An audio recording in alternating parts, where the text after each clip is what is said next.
शेख सादी रहमतुल्लाह अलैह फरमाते हैं ना कि इंसान कभी भी खामोशी पे नहीं पछताया, जब भी पछताया बोलने पे पछताया। बोलने पे पछताया है। देखिए ये ज़ुबान ना बहुत बड़ा हथियार है आपके पास।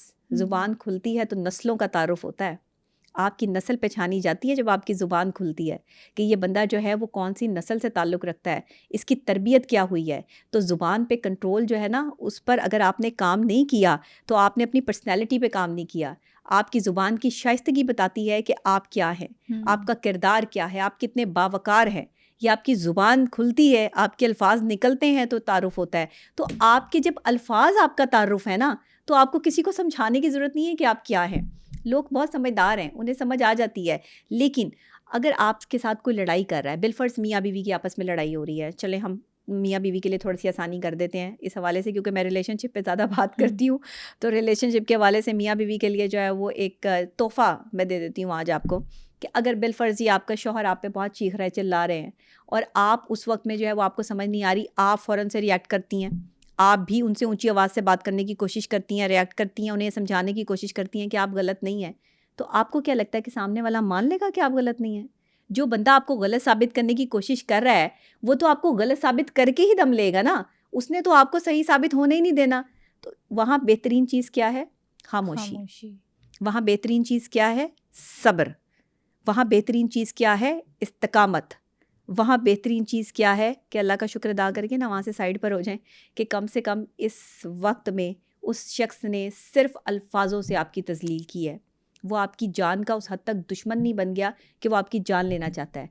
हाँ, मैं हमेशा ये कहती हूँ कि मियाँ बीवी के झगड़े में बीवी की शामत तब आती है जब बीवी मियाँ से ऊंची आवाज़ में बात करती है। एक शौहर जो है वो बीवी की ऊंची आवाज़ बर्दाश्त नहीं करता, तो शौहर को भी चाहिए कि वो ऊंची आवाज़ से बीवी से बात ना करे, क्योंकि कहीं जिक्र नहीं आया। हर जगह पर जो है वो जिक्र क्या है, सूरह निसा में भी अल्लाह ताला फरमा रहे हैं।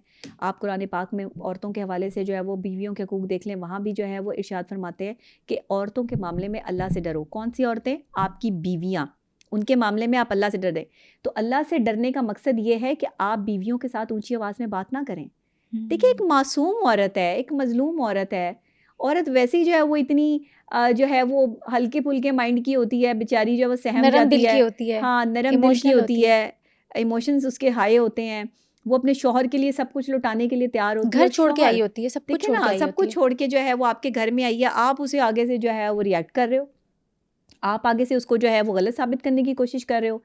तो उसे कितनी तकलीफ़ होती होगी। उसकी जगह पर रख के खुद को जो है वो लोग सोचें कि अगर आप नंद हैं, देवरानी हैं, जेठानी हैं, कोई देवर है, वटएवर आपका कोई भी रिश्ता है किसी भी औरत या किसी भी मर्द के साथ, आपका उससे कोई भी ताल्लुक है, इससे फ़र्क नहीं पड़ता। आपका बिहेवियर क्या है, इससे फ़र्क पड़ता है। तो अपने बिहेवियर्स पे काम करें, अपने अल्फाज पे काम करें, दूसरे को चुभने वाले अल्फाज इस्तेमाल ना करें। जब आप किसी को चुभने वाले अल्फाज इस्तेमाल करते हैं, उसकी ज़िंदगी कितनी तलखियों से भरी होती है। वो बेचारा किस तरह से जो है वो अंदर ही अंदर रो के, तकलीफ़ में, अज़ियत में, इन सारी बातों को जो है वो बर्दाश्त कर रहा होता है, सह रहा होता है। कभी किसी की जगह पे जाके खुद को भी रख के सोच लो कि उस शख्स की कैफ़ियत क्या होती होगी। आपके अल्फाज से, अल्फाज का ज़ख़म नहीं भरता। दुनिया में हर चीज़ का ज़ख़म भरने की दवाई मौजूद है, लेकिन ये अल्फाजों के जो ज़ख़म है ना, ये नहीं भरते। इसलिए आपने सीखना है कि आपने कैसे जो है वो दूसरे शख्स पे उसको जो है वो रिस्पॉन्ड करना है, कैसे उसके साथ जो है वो आपने इस चीज़ को लेके चलना है। ये भी एक पावर है ना, power of power, response. Exactly, ये सेल्फ पावर है। आपने अपनी सेल्फ जो है वो, आप ये कह लें कि इसमें स्टीम, खुद सेल्फ मुख्तारी, स्टीम भी कह सकते हैं खुददारी आप भी कह इसको, सकते हैं हम इसको। आप इसे खुददारी भी कह सकते हैं। आप ये कहें कि आपने अपनी जो है वो भरपूर तरीके से अपनी ज़ात पे काम किया होता है। आप जब अपनी ज़ात पे काम कर रहे होते हो ना, तो आपको नज़र आ रहा होता है कि आप किस कदर बर्दाश्त के कौन से लेवल पर हैं। अच्छा, हर शख्स को पता होता है कि मैं बर्दाश्त के किस लेवल पर हूँ। आपको पता है, स्टेजेस हैं बर्दाश्त की। अच्छा, 3 स्टेजेस हैं, और पहली, दूसरी और तीसरी। जो तीसरी स्टेज पे होता है ना बर्दाश्त की, वो डायरेक्ट कनेक्ट हो जाता है उसका अल्लाह के साथ। बहुत बड़ी स्टेज है वो।